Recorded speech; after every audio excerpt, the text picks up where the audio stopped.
नाज़रीन, आप देखें लाइव भी डॉक्टर शाहिद मसूद और मैं ज़ारा अंसारी बहुत सी खबरों, बहुत से तज्जियों और बहुत सी तहकीकात के साथ एक बार फिर हाजिर हैं। एक स्ट्रेटेजिक डायलॉग पाकिस्तान का अमेरिका के साथ होता है, लेकिन हमारे पास इत्तलात मौजूद हैं कि पाकिस्तान में फौजी बगावत होने जा रही है। इत्तलात मौजूद हैं, क्या वाकई जनरल राहील शरीफ नवाज शरीफ हुकूमत का तख्ता उलटने जा रहे हैं? इस पर बात करेंगे। इंतहाई अहम और दिलचस्प बात है आपके लिए भी यकीनन। इसके साथ साथ एमक्यूएम के पेचीदा मामला किस जगह जा रहे हैं, इस पर बात करेंगे। साथ साथ बात करेंगे कि तालिबान से मुज़ाकरात का जो ऊंट है वो किसी करवट बैठेगा या नहीं। अपडेट्स साथ साथ सामने आ रही हैं, खबरें सामने आ रही हैं। अब से कुछ देर पहले भी हमने देखा कि तालिबान की कमेटी को लेकर भी खबरें सामने आई, उस पर बात करेंगे। प्रोग्राम का बाकायदा आगाज़ करेंगे। आपकी लाइव कॉल्स और SMS का इंतजार रहेगा। फेसबुक और ट्विटर पर भी अपनी फीडबैक्स हम तक पहुँचा सकते हैं। प्रोग्राम का आगाज़ करेंगे। डॉक्टर साहब की जाने पड़ेंगे। अस्सलाम वालेकुम। मैं ठीक ठाक। डॉक्टर साहब, इससे पहले कि बात करें एमक्यूएम के पेचीदा मामलात की, उस पर भी बात करेंगे और कि वो किस तरफ जा रहे हैं। एमक्यूएम की आज साबिक़ कमेटी भी मिली है बरतानिया में, उस पर भी बात करेंगे। लेकिन पहले मैं पूछना चाहूँगी कि क्या वाकई फौजी बगावत होने जा रही है? वाशिंगटन में क्या हो रहा है? वहाँ से खबरें सामने आ रही हैं। देखिए जी, ये वो मैं तो नहीं जानता कि फौजी बगावत होने जा रही है और होनी भी नहीं चाहिए, और सवाल ही पैदा नहीं होता कि कोई भी दुनिया का शख्स इसको वेलकम करे। लेकिन सूरत हाल ये है कि इस तरह की खबरें वाशिंगटन में गर्दिश कर रही हैं। सबसे पहले तो कल वाशिंगटन पोस्ट, जो कि एक इंतहाई मौकर अमरीकी, सबसे ज्यादा ज़ाहिर वाशिंगटन से एक ही अखबार निकलता है बड़ा, और वाशिंगटन पोस्ट। कल वाशिंगटन पोस्ट ने, उनके पॉलिटिकल साइंटिस्ट हैं, और वो पॉलिटिकल साइंटिस्ट जो हैं वो उन्होंने कल वाशिंगटन पोस्ट में एक बात लिखी। उन्होंने स्टडी किया है 2013 तक, 1960 से लेकर 2013 तक दुनिया में जितनी बगावतें हुई हैं, मिलिट्री कूज हुए हैं, उनको उन्होंने स्टडी किया है। और वो स्टडी करने के बाद उन्होंने मुख्तलिफ वजूहात बताई हैं कि किसी मुल्क में बगावत क्यों होती है। मईशत ख़राब हो जाए, सियासतदान अहल हो जाए, बाहर की फोर्सेज इंटरवीन हो जाए, सिविल वॉर हो जाए, ये हो जाए, वो हो जाए, सारा कुछ कर के उन्होंने फिर एक मैपिंग की है, मैथमेटिकल साइंटिफिक मैपिंग करके उन्होंने वाशिंगटन पोस्ट में कल छाप दी है। और उस रिपोर्ट में वो ये कहते हैं कि जिन मुल्कों में इस साल 2014 में फौजी बगावत होने का खतरा है सबसे ज्यादा, उसमें कुछ 40 मुल्क हैं, लेकिन सबसे ज्यादा हाईएस्ट रिस्क है, वो बयान कर रहे हैं पाकिस्तान का। उनमें पाकिस्तान का भी नाम, वो पाकिस्तान का नाम है हाईएस्ट रिस्क में। अफगानिस्तान के रीजन में वो अलग रीजन है, ज़ाहिर है वो सिविल वॉर होती है, जो भी मामला होते हैं, फौज पता नहीं एक फौज है, कितनी फौजें हैं, अफगान आर्मी कहाँ जाती है आगे, तालिबान में से कितने उनमें से तालिबान को चले जाते हैं, क्या होता है अप्रैल के बाद हम कुछ नहीं जानते, अप्रैल से पहले क्या होता है हम कुछ नहीं जानते अफगानिस्तान में। लेकिन पाकिस्तान का नाम उसमें बहुत ऊपर रखा है उन्होंने। सब सहारन कंट्रीज का नाम है, लेकिन वहाँ होती रहती हैं बगावतें। एक और बड़ी इंटरेस्टिंग बात है कि अभी कू हुई है, पिछले साल ही बगावत हुई है मिस्र में, मुर्सी को उठा के उन्होंने हटाया ना जनरल सीसी ने, तो वो कह रहे हैं कि इस साल फिर दोबारा दूसरी बगावत होने जा रही है मिस्र में। ये बड़ी इंटरेस्टिंग बात है। अमेरिकन का एनालिसिस है वाशिंगटन पोस्ट में कि इस साल फिर दोबारा मिस्र में बगावत होने जा रही है फौजी। और पाकिस्तान के अंदर कोई बगावत की बात है वो उन्होंने की, और वही कहते हैं कि जी यहाँ की मईशत, यहाँ के मामला सारे जो उन्होंने अपने साइंटिफिक, मैं उस डिटेल में जाऊंगा, लेकिन उन्होंने मैपिंग की, इकोनॉमी, ये वो सारा फैसले, बॉर्डर्स की सूरत वगैरह, और हमारा जो एनालिसिस है मैथमेटिकल एनालिसिस, एक तो ये हो गई। अच्छा, इसको मैंने ठीक है, एक रिसर्च है, एक एनालिसिस है, लेकिन उसके बाद उसके 24-48 घंटों के बाद एक और वाकया वहां पे हुआ है वाशिंगटन में, और वो ये हुआ है कि यूएस कमेटी, जो इंटेलिजेंस की कमेटी है यूएस की, अभी इंटेलिजेंस की कमेटी बड़ी इंपॉर्टेंट होती है क्योंकि इनको इनपुट मिलता है सारी CIA और FBI और होमलैंड सिक्योरिटी वगैरह वगैरह सारी। तो उनकी जो कमेटी है, उन्होंने उनकी जो इंटेलिजेंस कमेटी है, उन्होंने वहां पे जाके यूएस सेनेट के सामने एक उन्होंने स्टेटमेंट दी है, उन्होंने पूरा बयान पेश किया, और 2014 की उन्होंने पिक्चर पेश की, और ये कहा कि अमेरिका को थ्रेट्स क्या हैं 2014 में, अमेरिका के सामने क्या बड़े चैलेंजेस हैं। ये पूरी एक डिस्कशन हुई है क्लोज, और उस डिस्कशन के अंदर उन्होंने ये कहा है, यूएस अमेरिकी सेनेटर्स ने अपनी सेनेट को बताया है कि हमारी इंटेलिजेंस रिपोर्ट्स ये कहती हैं, हमारा एनालिसिस ये कहता है कि पाकिस्तान में फौजी बगावत का इम्कान मौजूद है, फौजी बगावत खत्म होने जा रही है। ये मैं नहीं कह रहा, ये वाशिंगटन पोस्ट वाली रिपोर्ट को भी छोड़ देंगे। अमेरिकन सेनेट इंटेलिजेंस कमेटी ने अपने सेनेट के क्लोज डोर्स के अंदर ये बात की। सिर्फ इंतहाई अहम बात है, इसको नजरअंदाज तो नहीं किया जा सकता। नहीं, ये अमेरिकन का एनालिसिस देखें, एक होती है रिपोर्ट आती है, जैसे मैंने कहा वाशिंगटन पोस्ट को पढ़ा, अच्छा अब मैं अपनी भी बताऊं, मेरी जब बात होती है वहां पे और भी लोगों की बात हो रही है, तो एक कोल्ड शोल्डर उन्होंने दिया हुआ है। जैसे स्ट्रेटेजिक डायलॉग है, आपको याद है जो स्ट्रेटेजिक डायलॉग शुरू हुआ था हमारे मोहतरम, हमारे सर के ताज सरताज अजीज, बिल्कुल उसका हमारे सर के ताज क्या हुआ वो भी, वो उसका वो ऐसे बेड़ा गर्क हुआ है वहां पे। वो उन्होंने ऐसी तस्वीर, आपने तस्वीर बॉडी लैंग्वेज देखी, सरताज अजीज अभी हंस रहे हैं। ख्वाजा आसिफ क्यों हंस रहे हैं किसी को नहीं पता, वो कैरी को भी नहीं पता वो क्यों हंस रहे हैं, वो हंस रहे हैं ख्वाजा आसिफ। तो एक नॉन सीरियस डायलॉग में हुआ, उन्होंने सिर्फ इतनी एक पाकिस्तान को दे दिया कि आप बड़े आपके न्यूक्लियर बड़ा महफूज हाथों में, वो इस तरह की बातें निकालते थे ना, गुडी गुडी करना होता है। जब वो पाकिस्तान को डराना होता है, तालिबान इधर है, अलकायदा इधर है, वो पाकिस्तान डर गया, उन्होंने कहा न्यूक्लियर वेपन अच्छे हैं आपके, अच्छा खुश हो गए, जमहूरियत अच्छी हो। ये फजूल बातें हैं सारी, ये जो बयान होते हैं ना इस तरह के।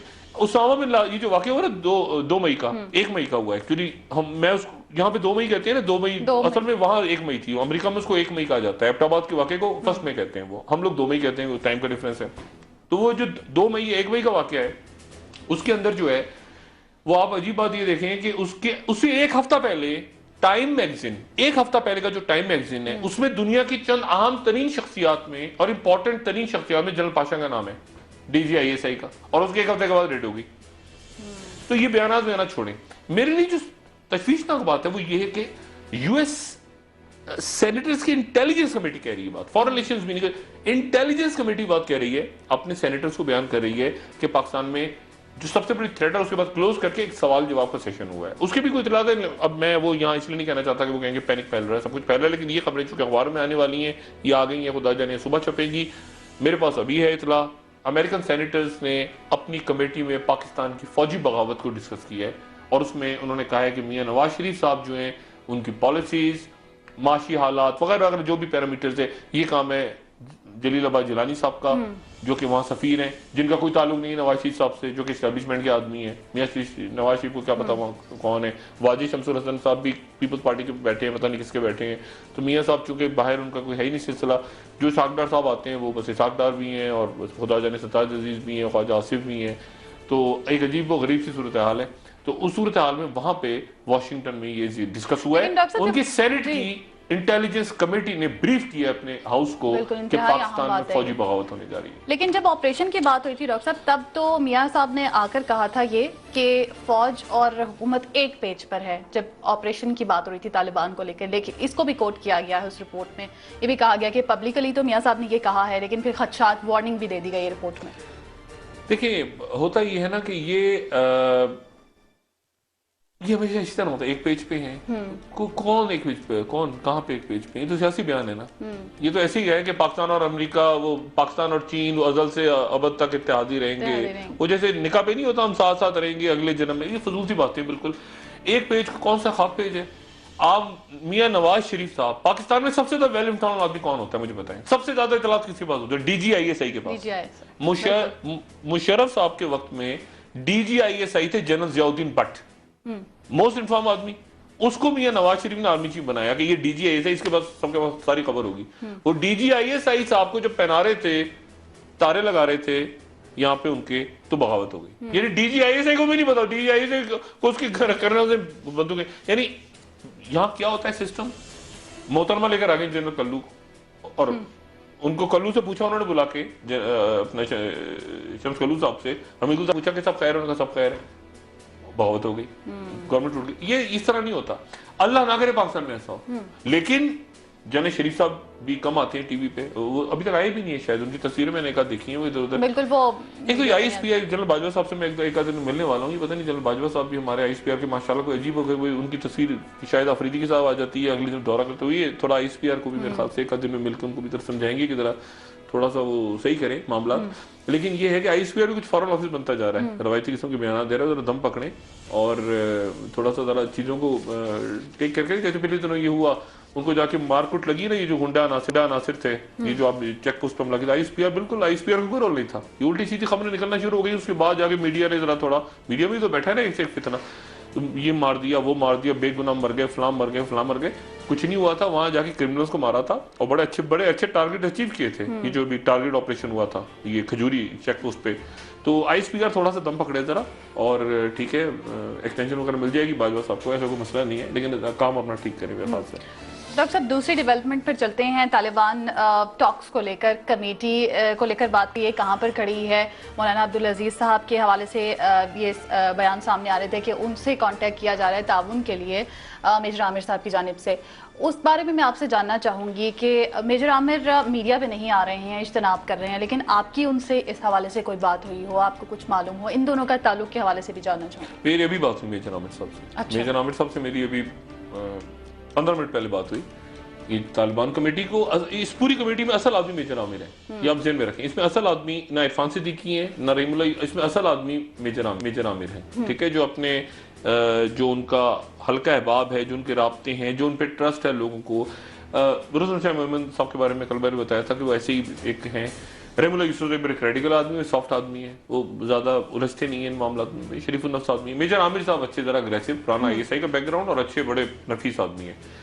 मिडनाइट जैकॉल में उनका नाम आता रहा बीबी की हुकूमत गिराने के लिए, लेकिन उसके बाद उनके ताल्लुकात अच्छे हो गए जरदारी साहब से। जैसे मैंने बताया था DGIB की, वो कहते हैं कि ऑफर हुई, और मुझे अच्छी तरह पता है कि वो मिलते थे डॉक्टर कयूम सुमरो से, जरदारी साहब से उनकी जाती मीटिंग होती थी, ये मेरी अपनी नॉलेज में।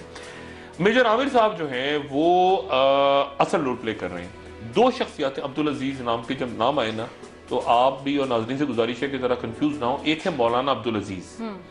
मौलाना अब्दुल अजीज साहब वो हैं जो लाल मस्जिद वाले हैं, ठीक है ना, जो अब्दुल रशीद साहब के भाई थे और भाई हैं, और अब्दुल रशीद साहब वहाँ पे उनको शहीद कर दिया गया था। और अब्दुल अजीज साहब जो हैं वो उसके बाद वो बुरका और सारा किस्सा हुआ, वो लाल मस्जिद के हवाले से। दूसरे हैं शाह अब्दुल अजीज। शाह अब्दुल अजीज जो हैं वो बड़ा इंपॉर्टेंट कैरेक्टर हैं। वो हैं शाह अब्दुल अजीज जो समीउल हक साहब के बड़े करीबी साथी हैं, और 2002 में इलेक्शन लड़के कौमी असेंबली में पहुंचे थे। अच्छा। और जिनके और फिर उसके बाद 2008 में कत्ल हो गया था, यहाँ पे पोलिश इंजीनियर को मार दिया गया था, तो शाह अब्दुल अजीज साहब को अरेस्ट कर लिया था 2009 में ऑपरेशन के दौरान। बड़ी रखते हैं। हाँ, और उनका कर्क से ताल्लुक है, उनको सामने लाके बड़ी तस्दीक हुई थी और उनको बड़ा तमाशा हुआ, तो फिर रिलीज हो गए थे। शाह अब्दुल अजीज साहब बड़े गहरे आदमी, बहुत गहरे, और बड़े उनका बड़ा असर और रसूख है अलकायदा के सर्कल्स में भी, तालिबान के सर्कल्स में भी, अक्रॉस द बॉर्डर दोनों तरफ, और बड़े जो बड़े एक जबरदस्त आदमी है। अब मेजर आमिर साहब ने मुझे ये कहा, मेजर आमिर साहब का मैं कोट कर रहा हूं, मेजर आमिर साहब ने मुझे कहा कि शाह अब्दुल अजीज साहब ने, वो वाले शाह अब्दुल अजीज करक वाले और तालिबान वाले, नॉट लाल मस्जिद, शाह अब्दुल अजीज साहब ने फोन किया है मेजर आमिर को और कहा है कि मेरी दुआएं आपके साथ हैं। मौलाना अब्दुल अजीज जो हैं, अब मौलाना अब्दुल अजीज साहब का क्या ताल्लुक है मेजर आमिर साहब बड़े क्लोज हैं। मैंने पहले भी आपसे कल भी ये अर्ज किया था कि इस कमेटी में ऐसे अरकान मौजूद हैं जो एक बड़ी कारोबारी शख्सियत के बड़े करीब। मेजर आमिर साहब बड़े करीबी दोस्त हैं मलिक रियाज साहब, जो हमारे मुल्क के एक जाना पहचाना नाम है, जिन हवालों से भी मैं उसमें नहीं जाना चाहूंगा। मलिक रियाज साहब एक साहब हैं। अब मलिक रियाज साहब के बड़ा क्लोज है मेजर आमिर। और लाल मस्जिद का जो वाकया हुआ, तो लाल मस्जिद के वाकये के बाद मस्जिद के साथ जो हुआ वो सबने देखा। मौलाना अब्दुल अजीज और उम्मे हफ्जा और ये जो बच्चियां वगैरह थी सारी, इनको मलिक रियाज साहब ले गए। उसको मलिक रियाज साहब को असाइन किया आपकी स्टैब्लिशमेंट ने। मलिक रियाज साहब माशाल्लाह स्टैब्लिशमेंट के साथ, यानी साहब और भाई और सारा तो है ना मलिक रियाज साहब को पुराना सिलसिला। अभी करंट तो शरीफ साहब के साथ कोई बैगेज नहीं है, लेकिन पहले तो बड़ा बैगेज रहे, नहीं मालूम। तो अब मसला ये हुआ कि वो मलिक रियाज साहब ने इस तरह के काम भी करते हैं। मलिक रियाज साहब मसाजिद और ये और वो सारा, ये लाल मस्जिद भी बनाने में उनका रोल है, जो नई लाल मस्जिद दोबारा बनी है। तो ये उनकी फैमिलीज को वहां ले गए, यानी बैरियर टाउन का ये जो मलिक साहब का इलाका है, जो उनका ये वहां रहे मौलाना अब्दुल अजीज साहब, और वहां पे सारा। अब हुआ ये कि मौलाना अब्दुल अजीज साहब यानी बड़े मशहूर, और बहुत सारी बच्चियां, एक और भी इस्लामाबाद में शख्सियत हैं ताजी खोकर, जो आजकल जेर हिरासत है, उन्होंने भी कुछ बच्चियां अपना मदरसा वगैरह बना के वहां पे रख लिया। एक दफा मैंने पूछा उनसे, मैंने कहा जी सुने? हाँ, उन्होंने कहा हाँ बिल्कुल, मैंने ये काम किया रही। अब मेजर आमिर साहब जो है वो, अब खुदा जाने क्या मामला हुआ कि कल अचानक एक खबर निकल पड़ी और चलना शुरू हो गई कि मौलाना अब्दुल अजीज से राब्ता किया है मेजर आमिर ने, या पता नहीं मेजर आमिर ने मलिक रियाज से राब्ता किया है कि मौलाना अब्दुल अजीज से मेरी बात करी। ये छपकी टिकट चलना शुरू हो गए आज भी वाली खबर। अच्छा, उसके बाद वो मेजर आमिर को आके पब्लिकली कहना पड़ा कि मैंने कोई राब्ता नहीं किया, मौलाना अच्छा, अब मुसीबत ये है कि वो कह रहे हैं, अब मुझे नहीं पता मौलाना अब्दुल अजीज साहब का टिकट चल रहा है। अब मौलाना अब्दुल अजीज साहब जो है बड़े प्यारे जबरदस्त आदमी है, इनके मैंने खाना खाया था जब ये लाल मस्जिद ऑपरेशन में, तो बताऊंगा बाद में, क्योंकि ऑपरेशन के दौरान मैं अंदर था मस्जिद में, आपको शायद याद हो, मैंने ही सारा अंदर से एक बुरी याद है मेरी, बहुत बुरी यादें हैं उसकी। लेकिन बहरहाल अब हुआ ये है कि मौलाना अब्दुल अजीज साहब और मेजर आमिर साहब के दरमियान में कई मलिक रियाज हैं, तो मलिक रियाज साहब ने सारी सेटलमेंट करवाई थी। अब वो मौलाना अब्दुल अजीज आपने टीवी पे आके कहना शुरू कर दिया, और आगे जब मेजर आमिर को मजबूरन, हालांकि कल ये मीटिंग में डिसाइड हो गया था कि कोई टीवी पे नहीं आएगा, मेजर आमिर साहब को टीवी पे आना पड़ा। तो इस कमेटी में वो कहते हैं ना, अच्छा आज मैं इंतजार करता रहा सारा दिन के इरफान सिद्दीकी साहब कब जलवा अफरोज होंगे, उन्होंने कहा था मैं रोज ब्रीफ किया करूंगा। अब अंदर इतनी खटपट पड़ी है कि वो मेजर आमिर, अच्छा सीरियसली काम मेजर आमिर कर रहे हैं सर, मैं आपको फ्रैंक जो मैं आज बता रहा हूँ ना, इसमें सीरियस काम सिर्फ मेजर आमिर कर रहे हैं, बाकियों को टीवी पे आने का शौक है, मेरी तरह टीवी पे आके बैठने का शौक है, ठीक है। इसमें जो सीरियस काम हो रहा है वो मेजर आमिर का हो रहा है, और दो लोगों से उनकी बात हुई जो बड़े संजीदा लोग हैं। एक हैं शाह अब्दुल अजीज, मौलाना अब्दुल अजीज साहब को साइड करके, मौलाना साहब का भी बड़ा हल्का है, क्योंकि जाहिर है लाल मस्जिद की बच्चियां और ये सारे वो, लेकिन शाह अब्दुल अजीज इंपॉर्टेंट है और फजलुर रहमान खलील इंपॉर्टेंट है, और मौलाना अब्दुल अजीज वही करेंगे जो मलिक रियाज कहेंगे उनको। ये मौलाना अब्दुल अजीज साहब जितने, हाँ ये शाह अब्दुल अजीज साहब की तस्वीर आ रही है, ये बड़े इंपॉर्टेंट आदमी है, ठीक है, ये टीवी पे जो आ रही है ये बहुत इंपॉर्टेंट आदमी है, ये असल आदमी है, और ये वो असल आदमी है जिनके थ्रू राब्ता हो रहा है। अच्छा, ठीक है, और ये इनको तालिबान के अंदर और अलकायदा के जो सेक्शंस हैं, जो भी मैटर करते हैं लोग सारे, इंतजार क्या हो रहा है इस वक्त इंतजार हो रहा है मुल्ला मोहम्मद उमर के खत कि मुल्ला मोहम्मद उमर, ये बातें चली ना, इमरान खान का नाम दे दिया, फलाने का दे दिया, ये सारे फजूल बातें। मैं आपको एक बात मैंने कल आपसे की थी ना कि लाल के हकीमुल्लाह महसूद पे ड्रोन से पहले मामला खराब हो गए थे। हकीमुल्लाह महसूद के ऊपर ये जो हमला हुआ था, मिसाइल हमला, इससे पहले एक मुआहदा भी साइन हो गया था, मैं यहां तक बताऊं, एक मुआहदा तक साइन हो चुका था, ठीक है ना। तो ये और मौलाना फजलुर रहमान खलील जो कि सऊदी अरब में हैं, जिनके बारे में मैं कल बताया, ये दो लोग हैं, बस इन दो लोगों को नजर में रखें आप, और बाकी जो जितने ये नजर बट्टू बैठे हैं। डॉक्टर साहब इस पर मजीद बात करेंगे, इंटरेस्टिंग पॉइंट्स हैं, ब्रेक का वक्त है ना, के बाद एक बार फिर हाजिर होंगे और तालिबान टॉक्स को लेकर जो कमेटी की एमक्यूएम के हवाले से बात, जी एमक्यूएम के हवाले से भी बात करेंगे कि वो मामला किस हद तक पेचीदा है और वो क्या हो रहा है, क्या सूरत हाल है, आपको बताएंगे इस ब्रेक के बाद। Stay tuned.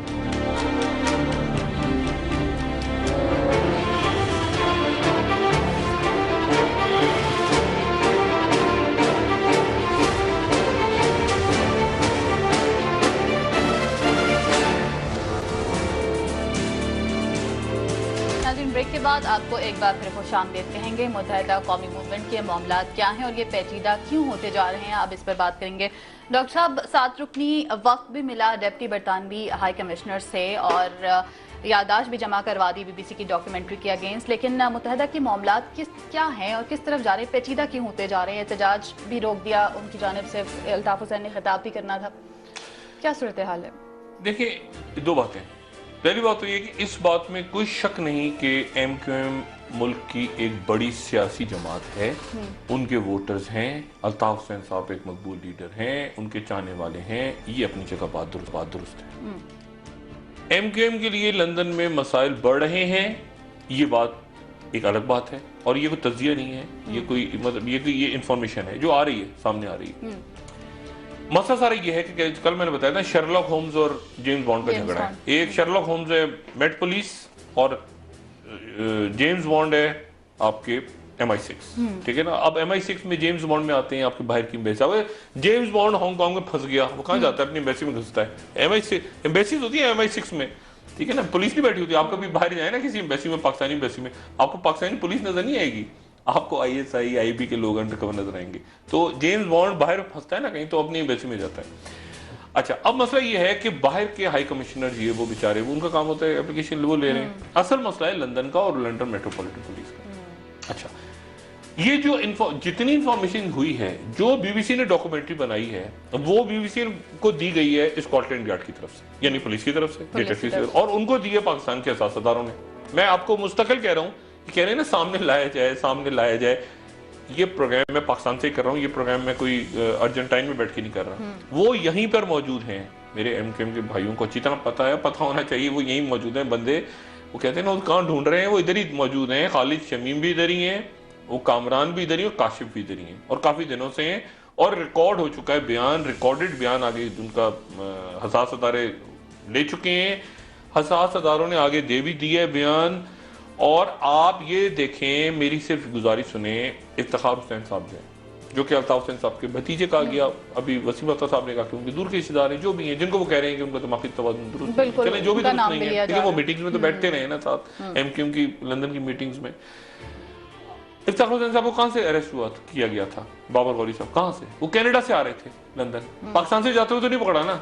इसका मतलब है कि ये सर्कल बहुत बड़ा हो चुका है कि बहुत, मेरी जो बात है उस पर एमक्यूएम के दोस्त नाराज ना हो, मैं उनसे जो बात, वो अक्सर में जर की मूवमेंट होती है ना कि पीछे प्रेशर आता है लंदन का, डिफेंड करो, वो सारे वो वासी जलील हो गए, वसीम अख्तर हो गए, हैदराबाद। अच्छा, लंदन वाली बात समझते हैं, क्राइसिस आता है ना, क्राइसिस, वो पैनिक हो जाते हैं, मीडिया ये है, मीडिया वो है, दुनिया पीछे लगी हुई है। वो वजह है कि बैठ के पुरसकून अंदाज में मसले को रिजॉल्व करते हैं ना, आप बैठते हैं, जंगी हालात हैं, क्या आप किया जाए, ये मसला हो गया, ये मसला हो गया, ये मसला कैसे करें। एक होता है गुस्से में आ जाए, इसको गालियां उसको गालियां, लटरम पटरम और गंद होती है और गड़बड़ होती है बीच में। अब मसला ये है कि अब एमक्यूएम ने ठीक किया, इस वक्त एमक्यूएम ठीक कर रही है, पिछली दफा ठीक नहीं किया था, वो कराची का जलसा वलसा मार कुटाई वो गलत हुआ, अभी तो एमक्यूएम ठीक कर रही है। प्रॉब्लम ये कि इसमें से कैसे निकला जाए, इसमें से निकलने के लिए कानूनी माहिरीन हो। अगर बीबीसी ने गलत फिल्म चलाई है, मैं कब कह रहा हूँ बीबीसी ने सही चलाई है, बीबीसी को सरकारी फंडिंग होती है बाय द वे, अपना बरतानिया की, मतलब वो ऑटोनोमस, बिल्कुल ऑटोनोमस अदारा नहीं है वो, उसको वहां की ब्रिटिश ब्रॉडकास्टिंग कॉर्पोरेशन को ब्रिटेन की फंडिंग होती है। मैं अगर एमक्यूएम में हूं और अल्ताफ भाई की जगह हूं तो मैं कम से कम, मेरा ख्याल है कोई 5 बिलियन पाउंड का हर्जाना कर दूं इस फिल्म के चलाने में। अगर ये फिल्म बीबीसी पे अच्छी तैसी कर दूं मैं, वहां तो आपको पता है वहां टीवी चैनल पे, पाकिस्तान के कोई टीवी चैनल को उल्टा चैनल ही चलाते हैं, इतना बड़ा लेटर आता है उनका, तो सू कर देते हैं लोग, वो तो इंतजार कर रहे होते हैं हमारे खिलाफ खबर दे, सू कर दें, तड़ा करके सू कर दें, तो बीबीसी को सू कर दें और हम सारे साथ है पूरी को।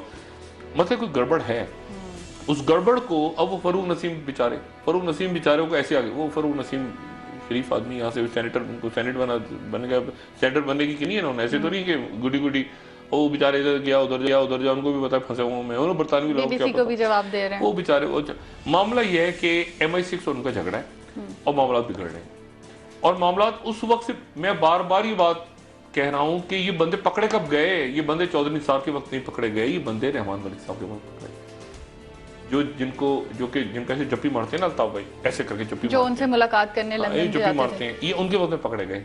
ठीक है, और मैं आपको ये भी बता चुका हूं कि एक मामला ऐसा है जो जाती मामला था, जिसमें अल्ताफ भाई ने मदद ली, रहमान मलिक साहब यहाँ से पहुंचे, कानूनी मामला था, जाती कानूनी मामला था लंदन में, उसमें मदद ली, फारूक नाइक साहब को लेके पहुंच गए वो, और मलिक साहब के हाथ में चीज आ गई, मलिक साहब मास्टर है, मलिक साहब ने जब पहुंचे वो चीज वो एक और बन गई।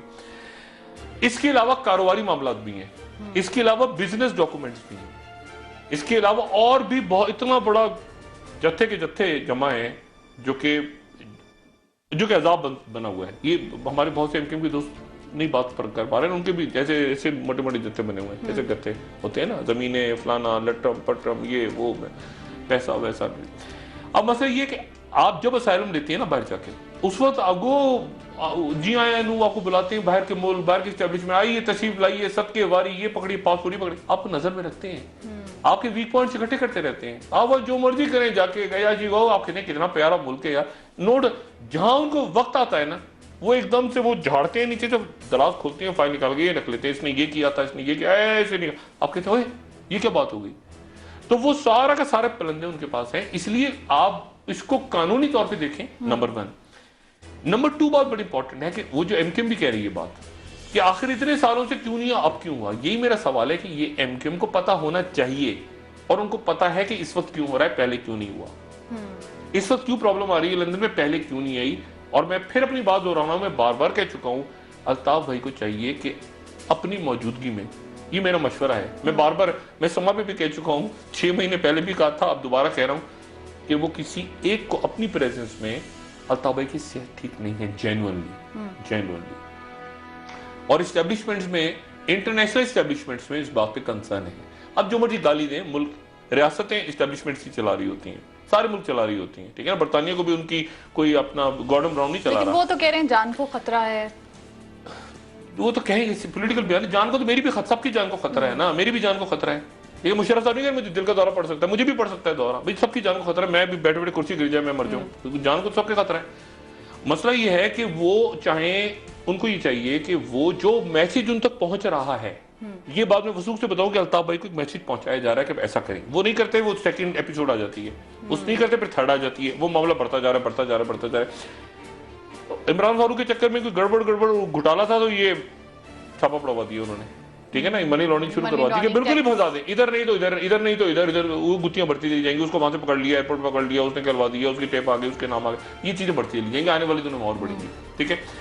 इसलिए अल्ताफ, और बीच में मैं बताऊं, बीच में अब मैं बहुत बड़ी बात कहने लगा, बीच में अल्ताफ भाई को अच्छा मैसेज भी भेजा गया, इस्टेब्लिशमेंट ने अच्छा मैसेज भी भेजा।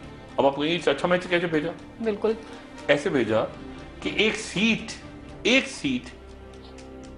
अब मैं बहुत अजीब सी बात कहने लगा हूं, लेकिन एक सीट बाकायदा अल्ताफ भाई को मैसेज पहुंचाया गया कि ये सीट आप नहीं जीत रहे, लेकिन ये सीट भी आपको दी जा रही है। अच्छा। कौमी असेंबली की सीट अंदरूनी सिंध की बाई इलेक्शंस में दी गई, ठीक है। मैं नहीं चाहता एमक्यूएम मेरी तदीफ करे इस बात की, मगर इसको रखें, मेरे पास भी बातें, उनके पास भी बातें, इसको रखें। यहां तक बात गई, इस हद तक इस्टेब्लिशमेंट ने कहा कि ये कोई जो बात वो मैसेज दे रहे हैं उस बात में सॉफ्टनेस आ जाए। एक सीट भी अंदरूनी सिंध के इलेक्शंस में, वो इलेक्शंस फौज की निगरानी में हुए थे, यहां तक मैं कहता हूं, वो सीट बाई इलेक्शंस की एमक्यूएम ने ले ली और मैसेज दे दिया लंदन में कि ये सीट भी आपको दी है। उसके बावजूद लचक नहीं आ रही, वो लचक। अच्छा, अब अल्ताफ भाई को मेरा क्या मशवरा है, और भी बहुत सारे मामला होंगे, मैं बीच में, मुझे नहीं पता क्या मामला होंगे। मुझे इतना पता है एक दो जनरल पाशा जाके मिले थे अल्ताफ भाई के साथ, मुझे इतना पता है, मुझे और भी कुछ चीजें पता होंगी। अब मसला ये है कि वो जो मैसेज दिया जा रहा है ना, इस्टेब्लिशमेंट में हकीकतन इस बात का कंसर्न है कि खुदा ना खास्ता अल्ताफ भाई की तबीयत खराब हो गई, अल्ताफ भाई गुस्से में आ जाते हैं, कभी नाराज हो जाते हैं, अपने कारकुनों पे भी, अपनी राब्ता कमेटी में भी बहुत दफा प्यार भी बहुत करते हैं, वो तो गुस्से में भी आ जाते हैं, तकरीर करते हुए गुस्से में आ जाते हैं, उससे और गड़बड़ हो जाती है, ठीक है।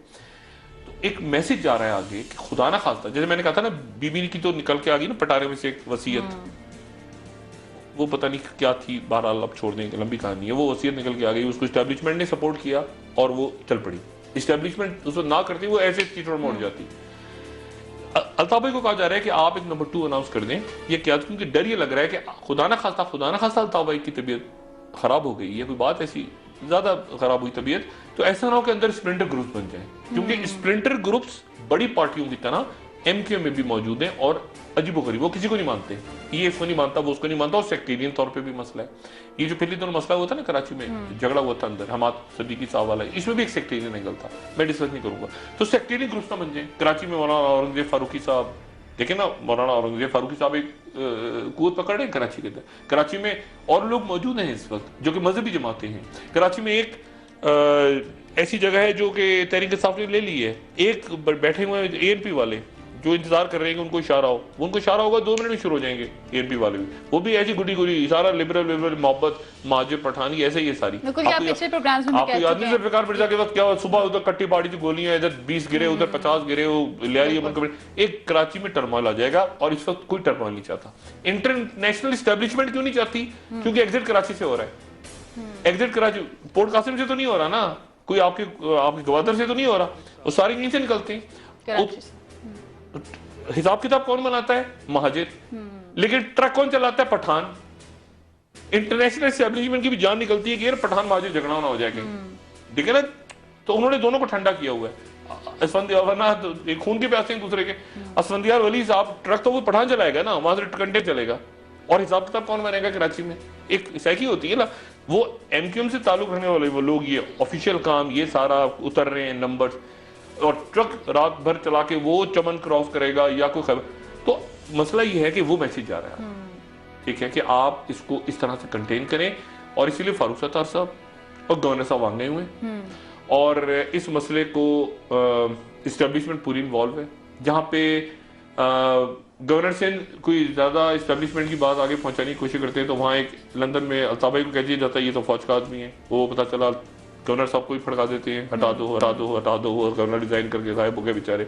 कभी फारूक सत्तार पे टोपी आ जाए। ये कराची पाकिस्तान में जो एमके है ना बेचारा, बड़े अच्छे लोग, बहुत वासे जलील, हैदर अब्बास रिजवी, वसीम अख्तर, ये वो सारे गुड नाइस पीपल लोगों में रहते हैं ना, सारे लोग इनके बड़े अच्छे। मुसीबत ये कि लंदन को कैसे कन्विंस किया जाए, और लंदन में अल्ताफ भाई को कैसे, अल्ताफ भाई के आसपास जो लोग हैं वो भी अच्छे हैं, अनवर भाई हो गए, मुस्तफा भाई हो गए, बाकी लोग हो गए, अनीस भाई हो गए, लेकिन मसला ये है कि वो वहां पर यहाँ का और वहां का जो गैप है ना, वो उसमें गड़बड़ हो जाती है कहीं। तो अब ये है कि वहां पर एक उन्होंने कहा अच्छा चलो यहाँ तो छोड़ो, अब लेकिन यहाँ कुछ कम हुआ, वहां उन्होंने कहा लंदन में कर दो। इस्टेब्लिशमेंट्स ने कहा पहले यहाँ मामला सेट हुआ, वो लंदन ऊपर नीचे, उन्होंने कहा लंदन में ही ले आओ, उस गैप को कम करने की अब कोशिश देखिए ना यहाँ कराची में पाकिस्तान में कुछ नहीं हुआ, वरना पाकिस्तान में भी तो हो सकता था ना। पाकिस्तान में फड़काते थे 5-6 लीडर, पाकिस्तान में एमक्यूएम के अंदर बढ़ होते जेलों में, पाकिस्तान में तो मजे से घूम रहे हैं, टीवी पे आ रहे हैं, हमारे साथ गपशप लगाते हैं। उन्होंने कहा लंदन में इस्टेब्लिशमेंट का प्रॉब्लम वहां क्रिएट हो रही है, तो लंदन को उन्होंने जरा थोड़ा सा टाइट की है, और मेरे ख्याल से ऐसी जगह लेकर आ गए कि जहां अच्छा 4 फिल्में, मैं इससे पहले कि आप वक्फा लें जो भी बात हो, वक्फे का वक्त हो रहा है, 4 कम से कम 3 से 4 फिल्में तैयार हो रही हैं इस वक्त। अच्छा, मुझे आज से 5 महीने पहले नजीम मलिक साहब ने अपने प्रोग्राम में बताया था, तो मैंने कहा था बीबीसी की फिल्म तैयार हो रही है दूसरी, उस वक्त उन्होंने सबने तरदीद की। आज मैं आपको बता रहा हूँ 3 से 4 फिल्में तैयार हो रही हैं, और अब अमेरिका के अखबारों में आने वाली है खबर, अच्छा। बरतानिया से निकल के अमेरिका में आने वाली है। मैं कोई डरा नहीं रहा, मैं वो बता रहा हूँ जो मेरी सोर्सेज हैं, ये खबरें और तैयार हो रही हैं, कहानी और आगे चलेगी। जो भी एमक्यूएम को मैसेज, एमक्यूएम को जो मैसेज, अच्छा एमक्यूएम इसलिए कह रही है ना, अल्ताफ, एमक्यूएम को भी कहा गया है कि ये कह दो कि सिर्फ अल्ताफ हुसैन काबिल कबूल है। अब देखे ना क्या वजह है, इसका मतलब ये हुआ कि उनको ये कहा जा रहा है कि किसी को अनाउंस करो, वरना ये कोई नारा हुआ, ये जो -1 चल रही है बात, ये क्यों कह रहे हैं कि -1 कबूल नहीं है, इसका मतलब है वो खुद ही बता रहे हैं कि हमें -1 का मैसेज जा रहा है। अब इस्टेब्लिशमेंट जाने और अल्ताफ भाई जाने, ये मैसेज जा रहा है उन्हें कि आप किसी को अनाउंस करें, वही कह रहे हैं कि हमें -1 कबूल नहीं है। मैं तो नहीं कह रहा -1, कोई कह रहा है ना, जो कह रहा है वो उनसे बात करें, उनको मनाए, अल्लाह खैर सल्ला। हमारा काम तो ये कि तजिया करें और कराची हमारा सुकून से रहे। बिल्कुल, और मामला क्यों पेचीदा हुए ये काफी हद तक हमने जाना। नाज़रीन, ब्रेक का वक्त हो रहा है, ब्रेक के बाद कि गवर्नर स्टेट बैंक मुस्ताफी क्यों हुए हैं, मुस्ताफी एमक्यूएम के हवाले से एक बात रहेगी, एमक्यूएम के हवाले से भी बात करेंगे, डॉक्टर साहब बताना चाह रहे हैं, और गवर्नर स्टेट बैंक के हवाले से भी बात करेंगे, आपको बताएंगे कि वजह क्या बनी उनके मुस्ताफी होने की। स्टेट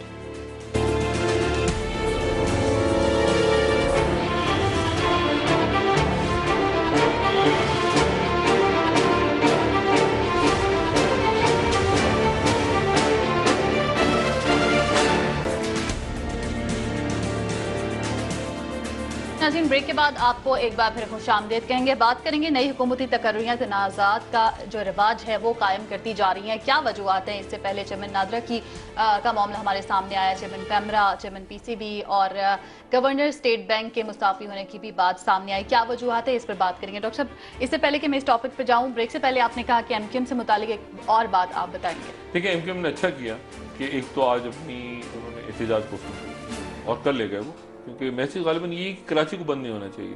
मैसेज गालिबन उनको यही दिया जा रहा है कि कराची को बंद ना करें तो संडे को एहतजाज कर रहे हैं, वो आज करवाते हैं। और रात तक मैंने आपसे कल भी कहा था ना कि उनको काउंटर करने के लिए रिलीजियस फोर्सेज हैं कराची में। तो कल रात को मौलाना औरंगजेब साहब बैठे हुए थे, आपने देखा जमात अहले सुन्नत वल जमात का इज्तिमा चल रहा था, और वो बैठे रहे उस वक्त जब तक एमक्यूएम ने ये नहीं कहा कि हम आज पोस्टपोन करके इसको इतवार को लेके जा रहे हैं। तो ऐसी सूरत क्रिएट नहीं करनी चाहिए। कराची में देखें, अगर खुदा ना खास्ता कराची में अगर खुरेजी हुई तो किसी के लिए मुनासिब नहीं है, लेकिन जो सबसे ज्यादा नुकसान होगा इसमें वो एमक्यूएम का होगा। एमक्यूएम पॉलिटिकल फिगर है। और एक बात एमक्यूएम की, एमक्यूएम से लाख आप एमक्यूएम का पूरे, एमक्यूएम जो across the board religious harmony है ना, वो एमक्यूएम बड़ा अच्छा प्ले करती है। इतना अच्छा और कोई पार्टी प्ले नहीं कर सकती। एमक्यूएम उधर से ईद मिलादुन्नबी भी कर रही है, इज्तिमात भी कर रही है, मुहर्रम पे भी इनके लोग मौजूद हैं, देवबंदी भी मौजूद। मतलब एमक्यूएम का एक वो जो इस वक्त रोल है ना, वो बड़ा इंपॉर्टेंट है। तो इस चक्कर में आके कि खुदा ना खास्ता वो सेक्टेरियन बन जाए, एमक्यूएम ने कोशिश की है बीच में से, ये गलत प्ले कर रहे हैं एमक्यूएम। एमक्यूएम ने अपने सेक्टेरियन कलर देने की भी कोशिश की, जैसे मैंने बताया था पिछले दिनों एमक्यूएम ने सेक्टेरियन कलर देने की कोशिश की, फिर उससे निकले, उससे अच्छा वो निकले एहतराम थानवी साहब के साथ देवबंदी हैं, उनके साथ तस्वीर उतरवाई, बहुत अच्छा किया अल्ताफ भाई ने, सेक्टेरियन झगड़े में ना पड़े। और ये जो अच्छा किया कि इतवार को लेके इजाजत वगैरह करें, ब्रिटिश हाई कमीशन, ये वो सारा चलता रहता है। असल मामला कानूनी है। ये मुशर्रफ साहब का केस जैसे सियासी बना के उलझा दिया ना इन्होंने, अहमद रजा खजूरी साहब ने 73 का लटम पटम, ये पॉलिटिकल मामला, पॉलिटिकल इसको हैंडल करने, देखेंगे क्या मैसेज आ रहा है क्या नहीं आ रहा।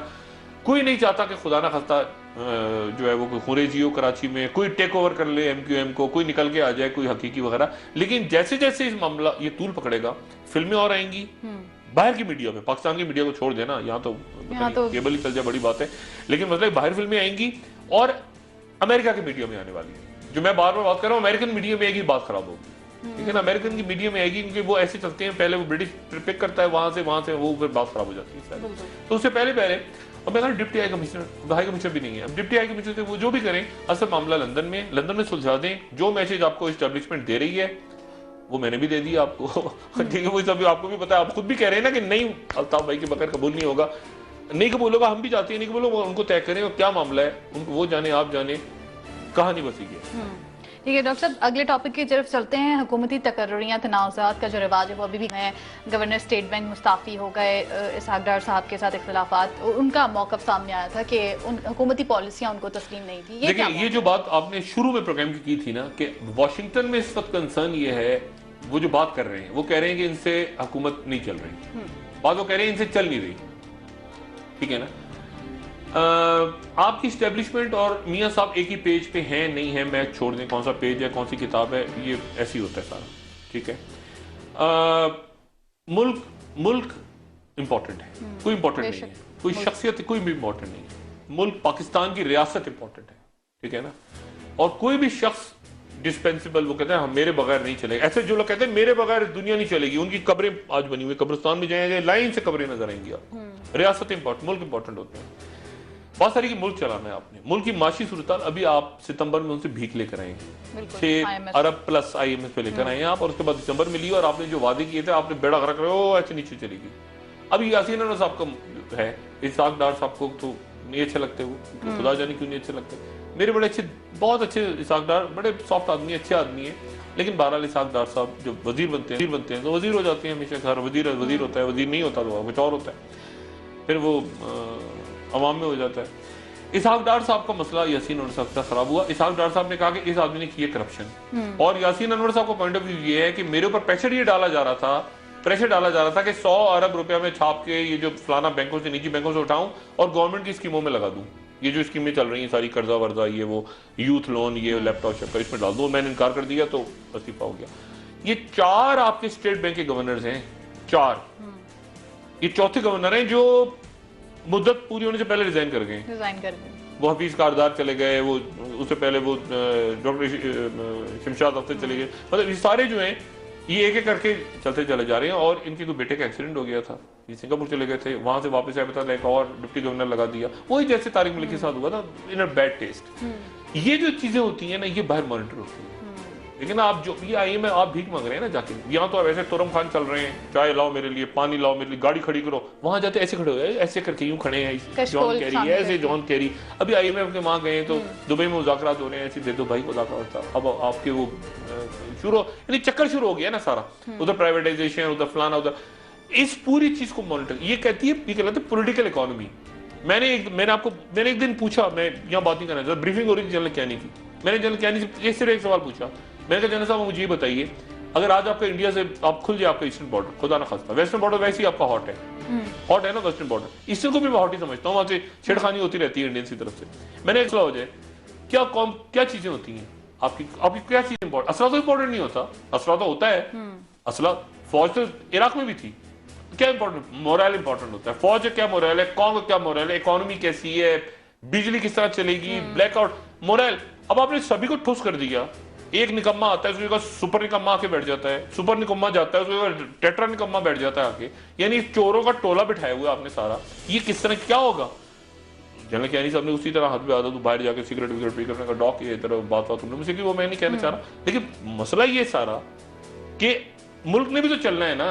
अब एक बच्चा क्यों उसको, यानी क्यों बच्चे पढ़े जब उनको पता है कि चोर के बच्चे ने आके पेपर लेके और यहाँ पे डॉक्टरेट की डिग्री ले लेनी, कल को जो देखे ना डिग्री के साथ डॉक्टरेट की डिग्री ऐसे लोग MPhil PhD के लिए जाने दे देते हैं बच्चे बेचारे, आपके मुल्क के, आपकी कौम के, और एक से एक चोर को आपकी डॉक्टरेट डिग्री मिल रही है, डॉक्टरेट की डिग्री, फलाने को डॉक्टरेट की डिग्री, फलाना डॉक्टरेट। आपने देखा तमक किस तरह बिक रहे हैं, यानी जो फैज अहमद फैज को मिला है, या जो आपके हबीब जालिब को मिला है इस मुल्क में, या जो अशफाक अहमद को मिला है, ये जो बड़े बड़े अदीबों को मुल्क में मिला है, तमगा हुस्न कारकर्दगी और बड़े बड़े आपके सिविलियन एजाज, वो देखें आपके लोगों को मिले 5-6 साल में। आप देखें लिस्ट तो पढ़े, आप कहेंगे आपको नफरत होनी शुरू हो जाएगी कि यार है ये हो क्या रहा है। बिल्कुल। देखिए बात ये है सारी कि इस तरह एक लिमिट होती है, एक हद होती है, ये दुनिया भी देख रही है।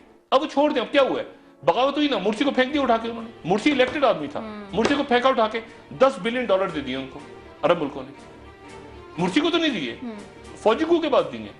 इसलिए जो पॉलिटिक्स लिमिट होती है, ये सिंध में भी सूरत हाल है, सिंध में भी यही, मैं आज आपके प्रोग्राम में रिकॉर्ड कह रहा हूँ, लोगों का ख्याल है कि सारे कब्जे वब्जे, ये खेल वेल, सारा पैसा बाहर निकल गया, एक एक चीज अंडर वॉच, ऐसे बटन दबेगा और गड़बड़ जैसे आप कहते हैं माइक्रोस्कोप के नीचे। नहीं, एक एक चीज माइक्रोस्कोप के नीचे है। ये डिप्लोमेटिक बैग, आपके ख्याल से इनमें पैसा जाता है तो क्या मैं अब बात नहीं करना चाह रहा, ये डिप्लोमेटिक बैग में लोग पैसा बन के जाते हैं ना कि डिप्लोमेट चेक नहीं हो रहा, इसके तरीके हैं बड़े, ये भी बड़ा मॉनिटर होती है कि चीज कैश कहाँ गया, कौन किधर गया, क्या हुआ सारा। तो बात सारी ये है कि इसको हमने किस तरह से आगे चलाना है, मियां साहब ने किस तरह से इकोनॉमिक पॉलिसीज करनी है, किस तरह से, मतलब है कि इसको वो खुश नहीं है, वो से मुराद मेरी अमेरिका नहीं है, वो से मुराद मेरी ये है कि उनके पास पल्स जारी है कि पाकिस्तान के अंदर बेचैनी है, इनसे लोगों से काम नहीं हो रहा। मियां साहब के लिए क्या चीज इंपॉर्टेंट है? मियां साहब ने एक काम तो बहुत अच्छा किया है और बहुत अच्छा किया काम, और वही उन्होंने ये किया है कि उन्होंने ये मुज़ाकरात की कमेटी बना के कम से कम ये फौरी तौर पर ऑपरेशन, लेकिन उसके साथ ही मैसेज क्या जा रहा है वहां पे, वजीर उनके प्राइवेटली क्या कह रहे हैं कि ऑपरेशन होने जा रहा है, ऑपरेशन होने जा रहा है, मारामारी, जिसके नतीजे में नॉन सीरियस नजर आ रही है। हर आदमी कह रहा है कि ये कमेटी, मैं भी ये कह रहा हूँ, मूवमेंट्स हो रही है ना, एक गुस्सा है कि यार क्या मतलब है, क्योंकि 6 महीने आपने ऐसे गुजार दिए, 6 महीने के बाद आपने एपीसी की पटारे में से क्या निकाला, ये इरफान सिद्दीकी है, ये मेजर आमिर हैं, ये मेजर आमिर ने कहा सलीम साफी से, सलीम साफी ने कहा मैं नहीं आऊंगा, उसने कहा तू आ जा, उसने कहा तू आ जा, अब फरमाइशी टिकट चल रहे हैं, कई टिकट फरमाए, टीवी चैनल से फोन कर करके फरमाइशी टिकट जो है वो, हाँ इमरान खान का भी आ रहा है, इमरान खान आना चाह रहे हैं, उनको भी शामिल करें, उनको शामिल कर दिया जाए। इमरान को पता नहीं, अब इमरान मैं तो समझने से काफिर हूँ, अब समी उलग चले गए तो इमरान खान आ जाए, इमरान खान को इसको हेड करेंगे इरफान सिद्दीकी साहब और नीचे बैठेंगे इमरान खान, इमरान, मतलब कुछ समझ नहीं आ रहा। आपने इरफान साहब के कॉलम्स पढ़े, इरफान, मतलब ये अजीबोगरीब बात है। मैं इस, ये नहीं, नॉन सीरियसनेस है एक्चुअली, ये नॉन सीरियसनेस है, और ये नॉन सीरियसनेस इसी को देख के जो तालिबान के लोग हैं वो कह रहे हैं कि मामला सारा का सारा ऑपरेशन की तरफ लेके जा रहे हैं। लेकिन उनकी जानिब से भी अभी तक मजलिस शूरा की जानिब से उनकी कमेटी का ऐलान नहीं, उनके पहले नाम तो आ गए थे 3 परसों, जो मैंने कल के प्रोग्राम में बात की थी, मुल्ला फजलुल्लाह जो उनके हैं, उन्होंने फिर बात की दोबारा। लेकिन हुकूमत यहाँ जो कुछ नॉन सीरियसनेस हो रही है ना, देखिए मैंने आपसे फिर कहा कि ये फजल खलील साहब पीछे हट जाएंगे, वो हट गए थे एक लेवल में पीछे, और शाह अब्दुल लतीफ पीछे हट जाएंगे, वो ये नॉन सीरियसनेस देखेंगे ना। आज ब्रीफिंग होनी थी, आज ब्रीफिंग क्यों नहीं हुई? आज होनी थी ना, इरफान सिद्दीकी साहब को ब्रीफिंग दी नहीं, क्यों नहीं दी? क्या प्रकाश हो रही? वो उन्होंने कहा दिनों में हो जाएगा मामला तय, हफ्तों में, महीनों में नहीं, सालों में, दिनों में। रोज की ब्रीफिंग देना, आज क्या हुआ, कल क्या हुआ, परसों क्या हुआ। आज तो तनाजात खड़े हो गए, अब्दुल अजीज साहब कह रहे हैं कुछ और, सलीम साफी साहब ने कॉलम लिख दिया, मुझे बुलाया गया था, मैं नहीं आया, फलाना, जो एक अजीब प्रोसेस है। और पॉलिटिकल फिगर्स, ये बात मैं पहले कह चुका हूं, अमेरिकन को और बाहरी बात भेज चुकी हैं, बार बार ये बात कह चुकी हैं कि जी हम करवाने को तैयार हैं।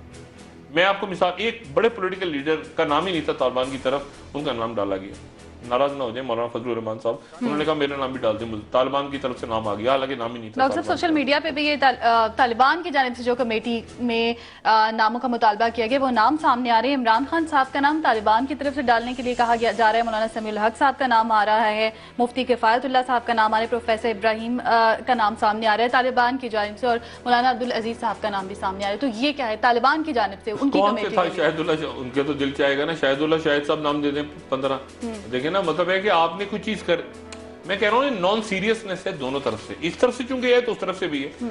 अब उधर तालिबान की तरफ से नाम आ जाए, उनकी तरफ से नाम आ जाए कि जी आप वीना मलिक का नाम डालें हमारी तरफ से, क्या होगी? देखिए नॉन सीरियस एटीट्यूड है ना, नॉन सीरियस एटीट्यूड हो रहा है ना। इनका नाम डाल दें, उनके वो कह रहे मैं नहीं आना चाह रहा, मेरा नाम इसका डालेंगे तो मेरा बैठेंगे। ओ भाई, उससे पूछा आपने इमरान खान का नाम डाल, इमरान खान से पूछा, इमरान खान ने, मैं कह रहा ना इधर से चूंकि नॉन सीरियसनेस शुरू हो गई है शुरू, बदकिस्मती के जो नहीं होनी चाहिए थी। ये कमेटी के नाम, जो कमेटी के नाम नॉन सीरियसनेस हुई। चौधरी सार पुल आउट किया उन्होंने, आप वो देखें, वो पिक्चर देखिए आपने, चौधरी सार को साइड पे बिठाया हुआ है, वहाँ आगे बैठे हुए इरफान साहब, जो हमेशा वजीर आज़म के साथ बैठे थे, वजीर दाखिला, वो पीछे उन्होंने ब्रीफिंग नहीं दी। चौधरी सार अभी तो बोले नहीं इसके ऊपर कि क्या हुआ क्या नहीं हुआ, वो खामोश होकर गायब हो गया। आज इरफान साहब भी सामने नहीं है, मेजर आमिर से वो बेचारे मेजर आमिर लगे हुए अपनी जगह, वो कॉलें कर रहे हैं, वो फजल खलील साहब सऊदी अरब से आ जाएंगे, आते आते देर 5 तारीख को उन्होंने वापस आना है, वो आएंगे। शाह अब्दुल अजीज साहब ने कहा, मुझे मेजर आमिर ने कहा कि मैंने फोन किया, हमें उनसे मेरी दोबारा मुलाकात होगी, वो कहते हैं मुझे मेरी पूरी ब्लेसिंग्स शाह अब्दुल अजीज साहब ने दी, लग रही दी हूँ, क्योंकि मेजर आमिर कलीदी किरदार है। मैंने कहा मेजर आमिर पे सारा घूम रहा है, ये नाम मेजर आमिर ने दिए, रहीमुल्लाह यूसुफ सही, ये वो सारे, सलीम साहब, मेजर आमिर कलीदी किरदार है, उनको कामयाब होना चाहिए। वो अगर, और एक उनकी पर्सनैलिटी की खास चीज वो बड़ी जल्दी यानी छोड़ भी देती, वो देखेंगे नहीं कि नॉन सीरियसनेस हो रही है, वो कहेंगे खुदा हाफिज, अलग हो, वो अलग हो गए, बदकिस्मती। इस प्रोसेस को, पीस प्रोसेस को आगे जाना चाहिए, खास तौर पे उस वक्त तक जब तक बहुत ही चीजें क्लियर ना हो जाए, और खासतौर पे अफगान इलेक्शन। ठीक है, पीस प्रोसेस को आगे और फोर्सेस हैं बीच में बम फटेंगे, अल्लाह ना करे, बीच में धमाके होंगे, सब कुछ होगा, क्योंकि और फोर्सेस भी है ना बीच में। ये चर्च पर अटैक किसने किया था, ठीक है ना, और बहुत इंटरनेशनल इस्टेब्लिशमेंट फोर्सेस भी है बीच में, उनसे बच के मुज़ाकरात को आगे ठीक है डॉक्टर साहब, हम भी दुआ गो हैं, बहुत शुक्रिया आपका कि जो भी फैसला हो वो मुल्क और कौम की बेहतरी के लिए हो। नाज़रीन, प्रोग्राम का वक्त खत्म हो रहा है, आपकी फीडबैक का इंतजार रहेगा। मेरी तरफ से आपको खुदा हाफिज। डॉक्टर साहब, आप अपना दोस्तों रिश्तेदारों गिरदो नवाह के लोगों का सब ख्याल रखिएगा।